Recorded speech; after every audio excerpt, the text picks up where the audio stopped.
If you love the blues, you found your new home. The Blues Hotel.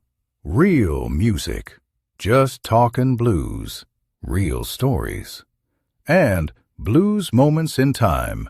The history that shaped it all. 3 podcasts. 1 home.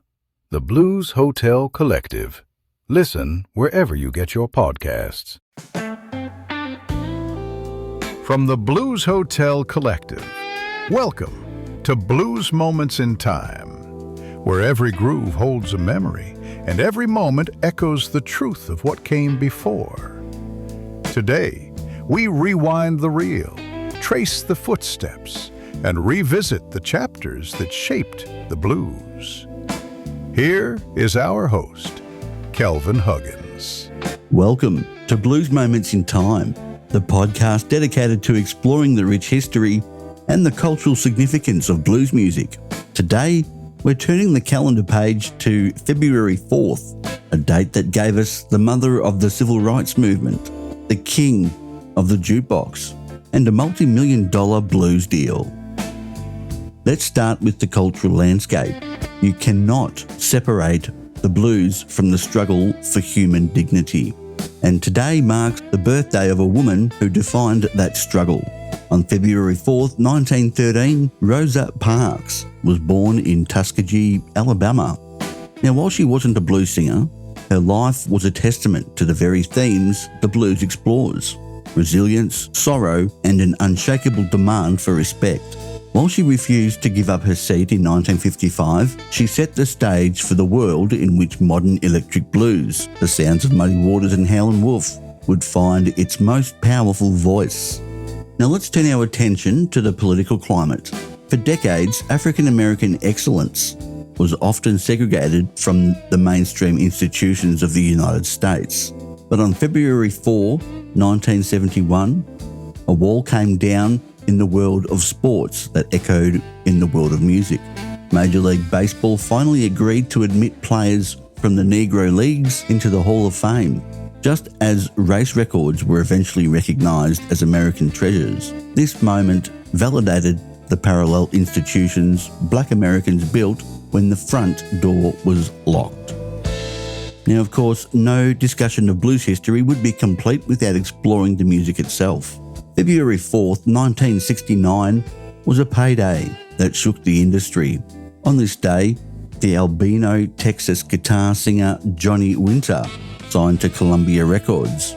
He reportedly received an advance of $600,000, the largest ever given to a solo artist at that time. It was a moment that proved the blues wasn't just a niche historic interest. It was a commercial powerhouse ready to fill stadiums. Now, 8 years later, on February 4, 1977, we saw the other side of the coin. Fleetwood Mac released their album Rumours.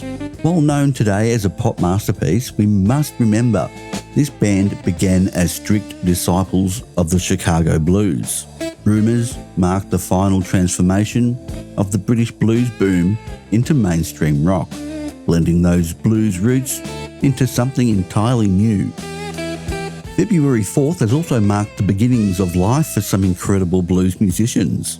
We celebrate the birth of Joe Beard in 1938, a Mississippi-born guitarist who carried the Delta tradition north to Rochester, New York. We also wish a heavenly birthday to Curtis Salgado, born this day in 1954. Now, if you've ever watched The Blues Brothers, you have Curtis to thank. He is the harmonica player who actually taught John Belushi the blues when he was filming Animal House in Oregon. And sadly, February 4th has also been a day of loss. In 1975, we lost the king of the jukebox, Louis Jordan. Before rock and roll had a name, Louis Jordan was playing it. His jump blues style bridged the gap between the big bands of the 40s and the R&B revolution of the 50s. Without Louis Jordan, there is no Chuck Berry, and there is certainly no B.B. King as we know him. We also remember the GI sing sensation, Cecil Gant, who passed on this day in 1951. His hit, I Wonder, set the template for the piano R&B ballad, proving that the bluesman could break hearts just as easily as he could rock the house.